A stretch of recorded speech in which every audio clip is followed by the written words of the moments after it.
Bismillahirrahmanirrahim. Assalamualaikum warahmatullahi wabarakatuh. Saya kenal Muhammad Azhar bin Mujab dari bahagian pengurusan bencana dan operasi Ibu Pejabat Pertahanan Awam Malaysia. Pada 31 Oktober ini, kita akan menjalankan satu perhimpunan sukarelawan nasional atau kita kenali PESAN 2025. PESAN 2025 pada hujung bulan ini ada 4 komponen atau 4 aktiviti. Antaranya yang pertama, kita bakal mengadakan forum atau perbincangan, diskusi pada 31 hari bulan Oktober sebelah malam di Dewan Seri Tunjung JPN Negeri Kelantan. Kita nak kumpulkan semua sukarelawan dan NGO untuk hadir, tapi tempat terhadlah 500 orang je. Cepat daftar, klik link di bawah untuk kita tahu berapa ramai yang nak hadir untuk kita bincangkan. Kerana kita tidak mahu lagi ada kematian waktu berlakunya kita melakukan proses-proses membantu mangsa banjir seperti mana yang pernah berlaku di Sabah pada tahun lepas.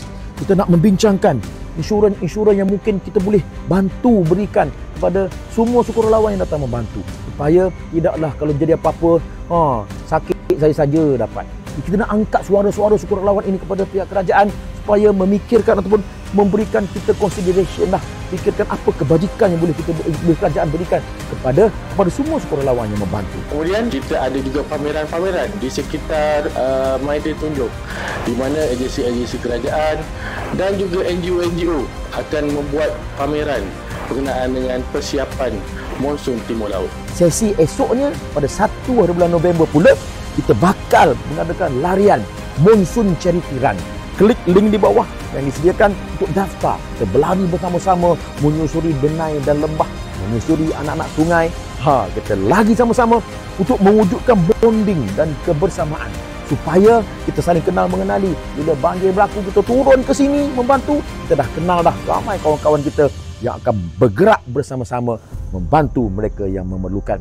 Kita juga ada sediakan latihan bot, dan juga kita ada sediakan pergerakan untuk ke pulau-pulau di Jajahan Tumpat untuk naik bot bersama-sama di jeti Tambatan Diraja menyusuri sepanjang Sungai Kelantan. NGO bersama dengan berbagai agensi-agensi dan akan pergi ke sebuah kampung siaga 221 di Teluk Renjuna, dan kita akan berjumpa di sana di kampung Teluk Renjuna.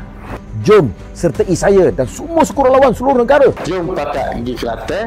Kita berkumpul PESAN 2025 di Kota Baru, Kelantan. Kita bersedia untuk menghadapi monsun Timur Laut. InsyaAllah kita pakat bersama. Jom jadi orang baik-baik.